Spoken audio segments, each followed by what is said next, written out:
Okay, pag-uusapan po natin ang ating mga buto-buto. Ayan, sa Dr. Serbisyo. Kasama natin ang endocrinologist na si Dr. Nenuel Luna or also known as Mr. Endo. Good morning po, Doc. Doc, good morning.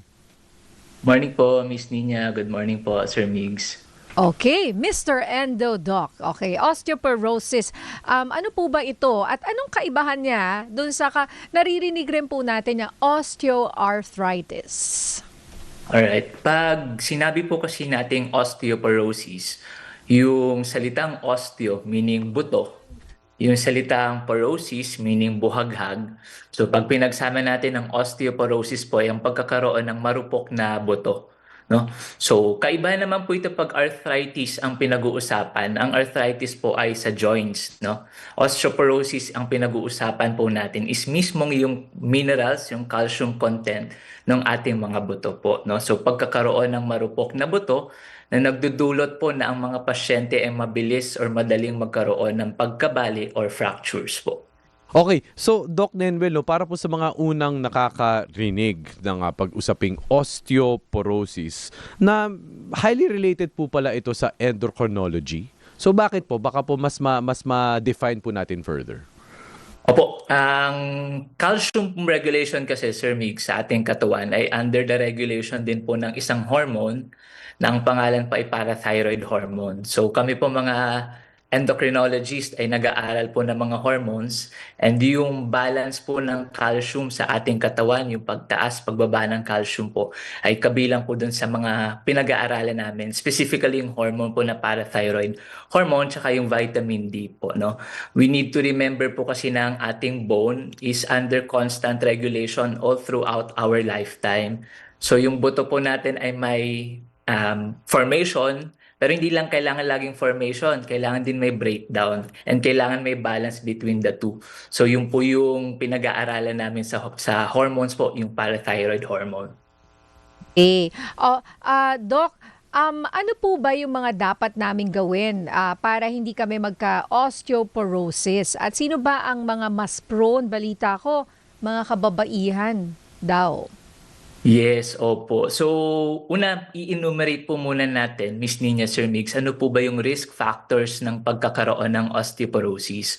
So, unang-una po yung edad, no? As we age po, yung formation po ng ating buto ay mas kumukonti kumpara sa breakdown po ng ating buto.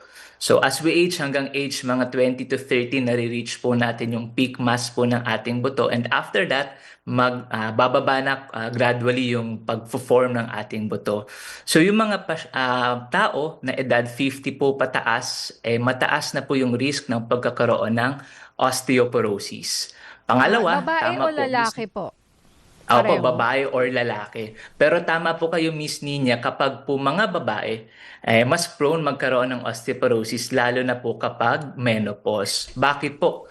Kasi yung hormone po ng estrogen, protective po sa ating mga buto. No? Ang isa po sa mga napakaraming trabaho po ng estrogen is to prevent yung masyadong madaming pag-breakdown po ng buto.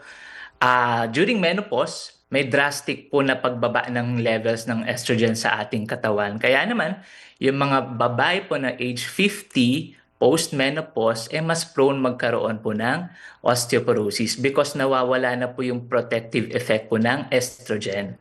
Pangatlo po, family history. Kapag Opo. may lahi po ng nabalian po sa family, at risk din po to develop osteoporosis. Or yung mga maliliit po ang body frame, sa osteoporosis po, mas protective yung medyo mas malalaki. No?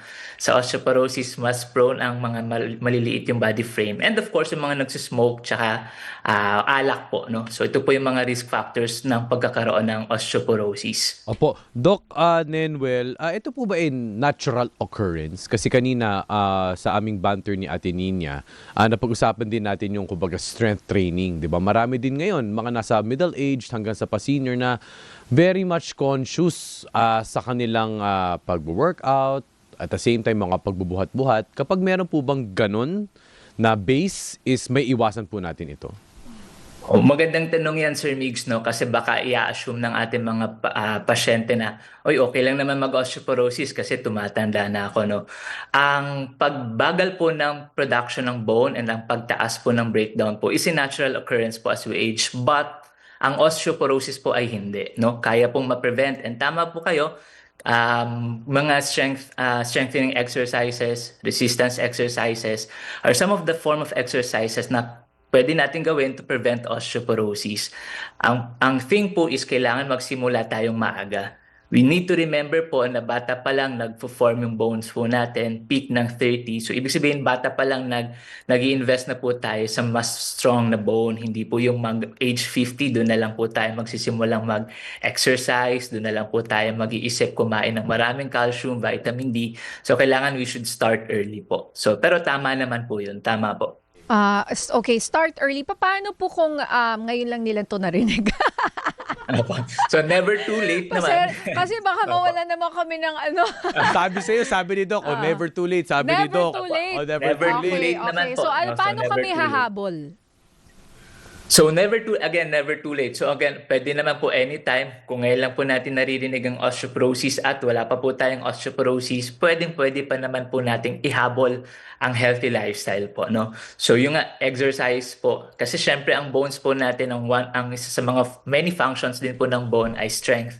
So yung mga strengthening exercises, resistance exercises, on top of aerobic exercises po is very important po to maintain strong bones. And of course, yung proper diet. Marami po tayong mga sources naman po ng calcium po sa ating diet. So never too late naman po. So Doc Nenwell, pagdating po sa mga intake, yung mga ano po boss, supplements, sabihin natin yung calcium, ano po ba yung mga kailangan natin na talagang i-intake sa katawan para labanan po itong osteoporosis? So, ang isang tao po, karaniwan po, yung general population would need around 800 or mga 1,000 to 1,200 milligrams po ng calcium po na intake sa ating katawan. So, yung mga calcium supplement po, okay naman po yun. They would provide around 600 to 800 milligram ng calcium po. Pero ang good news, natatagpuan din naman po ang calcium sa ating mga kinakain po, especially sa mga dairy products po. Halimbawa po yung mga milk products po, ang 1 cup ng milk could provide around 300 milligrams po ng calcium hanggang mga 500 milligrams ng calcium. Mga yogurt, no? Mga fish, specifically po yung fish na kinakain po natin yung buto, no? Dilis, sardines, no? They could provide around 300 to 400 milligrams din po ng calcium. Orange, no? Vegetables, no? Itong mga common sources naman po ng calcium na hindi natin napapansin, good naman po pala yung levels ng intake ng calcium na nakukuha natin per day. Po. Well, Doc, ganito yan, ano? Paano yung milk, for example, naririnig natin? Yung iba may iniinom pa nga yung mga seniors, ano? Pwede ba yon? Nakakatulong ba yon? Tsaka kung hindi ko rin yan makain, kunyari busy ka or hindi mo naluto, yung sinasabi po ninyo, ilang milligrams ng, for example, vitamin D ang kailangan ko sa isang araw or calcium? At kailangan daw combine dahil kung hindi, ay hindi raw po effective. Kailangan pag nag-calcium ka, vitamins, kailangan may vitamin D, Doc. So, tama po yan kasi sometimes very busy po tayo, no? Minsan nga, hindi na po natin maisip pang magtimpla ng gatas. So, yung first question po yung sa gatas, yes, effective po yun, no? For mag-replenish po ng calcium. Ngayon, kung hindi po natin ma-mindfully maisip yung mga food, no? And yung dairy products and yung milk, pwede naman po ang calcium supplementation. So, in a day, mga around 1,000 to 1,200 milligram of calcium per day. Around 800, kaya na po yung i-provide ng calcium supplementation. And most of the calcium supplementation available naman po are already in combination sa vitamin D. So ano po ba yung sense ng vitamin D? Bakit po ba siya natin napag-uusapan kapag Doc, hold that pinag-uusapan po thought. natin? Oo, bakit kailangan ng vitamin D? Ayan, sasagutin nyo mamaya kung ba't kailangan Apo. combine yung dalawa. Dahil Doc, meron lang po tayong flash report mula po sa Camp Crame. Hatid po ni Marlene Pajernos. Marlene. DZMM Radio Patrol Flash Report. Nasa 70 pulis ng Regional Mobile Force Battalion 14B ang silibak sa pwesto kaugnay sa viral photos at videos ng umunay pagmamaltrato sa mga bagong pulis na kakagraduate lang ng Basic Internal Security Training. Batay sa inisyal na ulat, papalitan ng Regional Mobile Force Battalion 14A ang naturang hanay ng mga pulis na sinibak sa pwesto habang kasalukuyan pang gumugulong ang investigasyon dito. Abangan ang mga dagdag na detalye sa DCMM Radyo Patrol sa 6:30. Maraming salamat. DCMM Radyo Patrol Flash Report.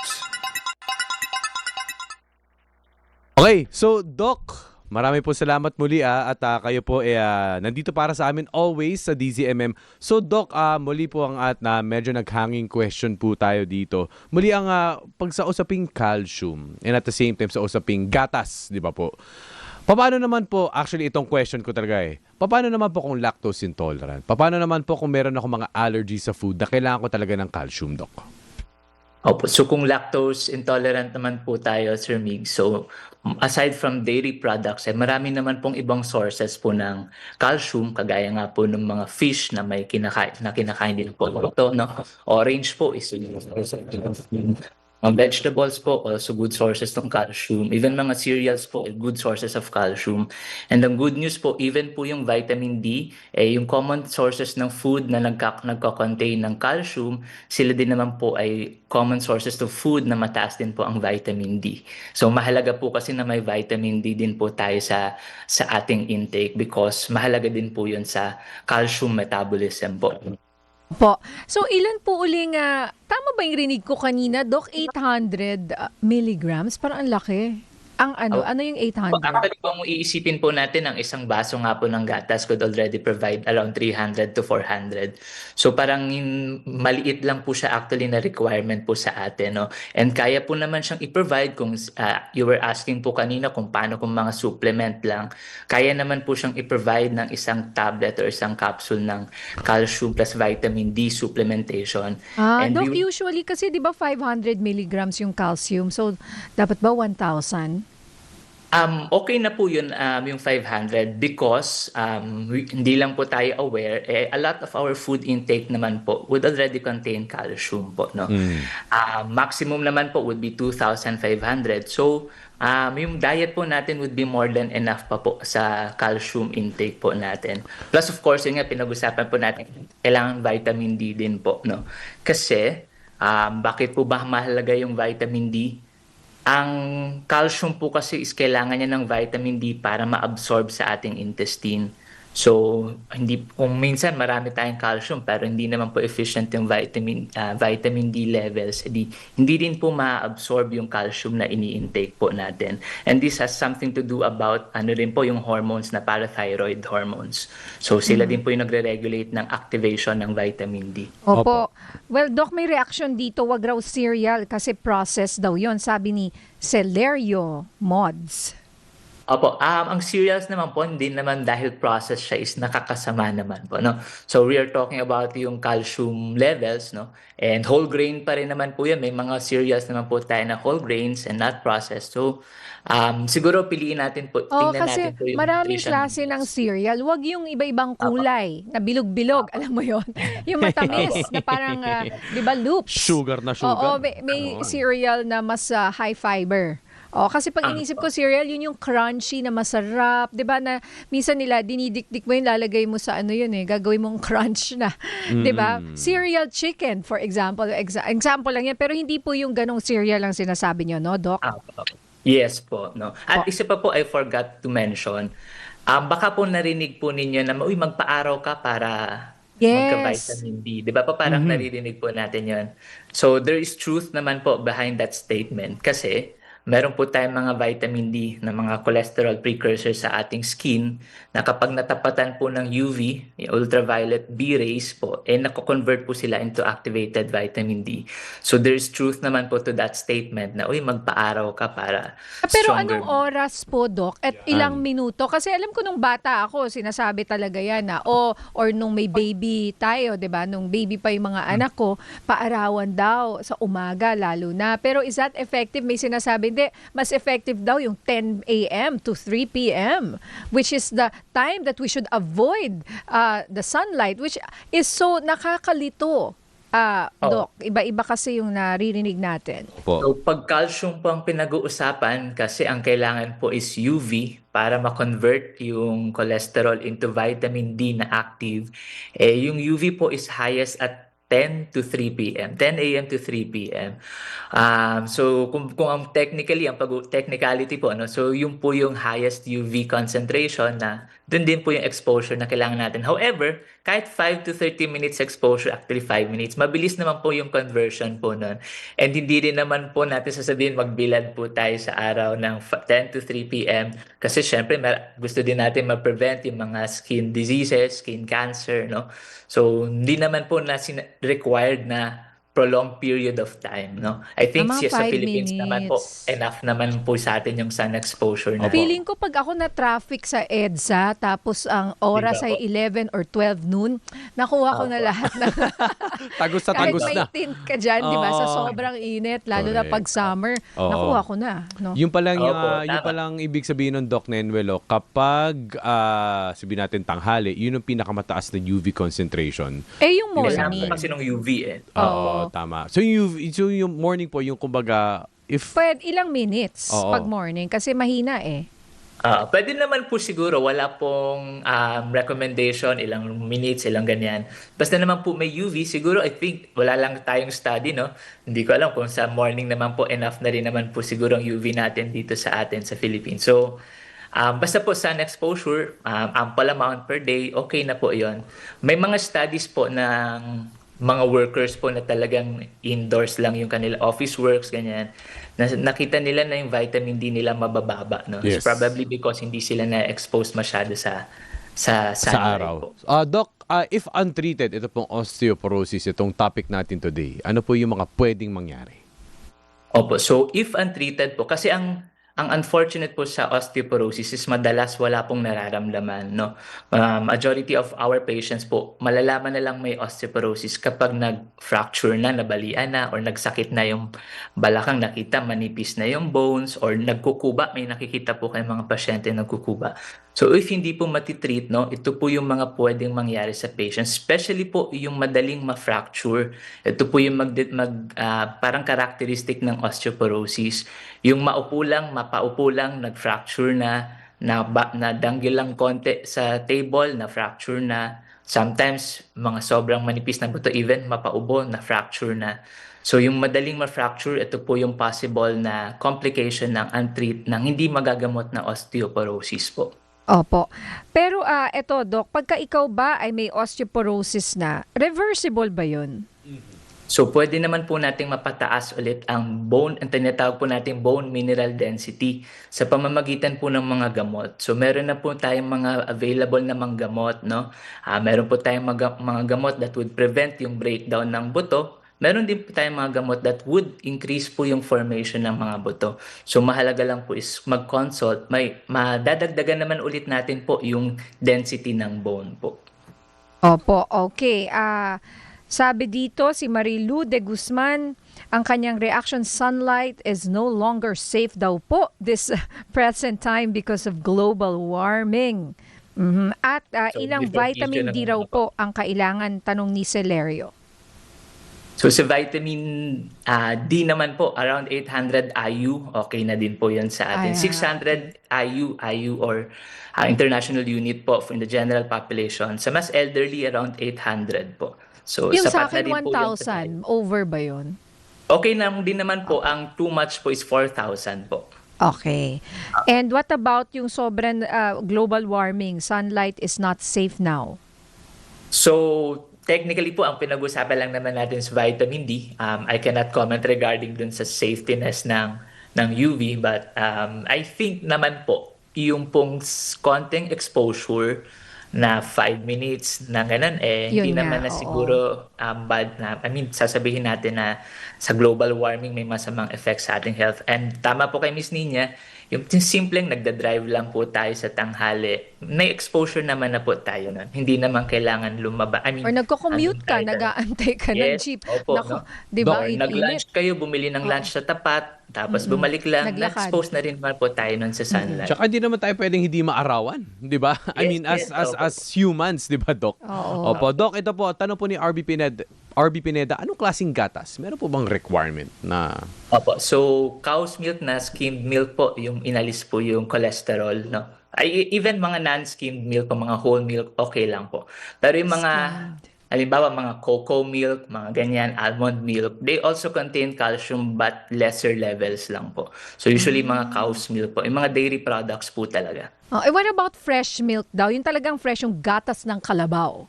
Yes, fresh milk po also contains around 270 to 300 something na plus levels ng calcium. So, basta po from dairy products na calcium, ay na milk po, ay good source ng calcium po. Ayan. Naku, maraming salamat, Doc. Salamat at ang dami naming natutunan, ang dami nang nagre-react at ang daming questions na nasagot po ninyo. Last question, interesting rin to from Manny Cunanan. Pwede ba yung mag-steam sauna para raw malusaw yung cholesterol? Totoo ba yun, Doc? So, kung cholesterol naman po ang pinag-uusapan, so ilulose lang siguro po ng sauna yung some calories through heat, no? Pero best way pa rin po para malusaw ang cholesterol po ay calorie reduction and physical activity po. Parang tubig lang ata yung nalulusaw sa Yes, parang so water lang malulose lang eh. through steam yung through sauna po. Oo. Pero physical activity, best way po. Okay. Yes. Thank you to our Mr. Endo, Dr. Nenuel Luna, our endocrinologist. Thank you po, Doc, for being our Dr. Thank you po. Serbisyo. Miss Thanks, Nina, Doc. Sir Migs, thank you po.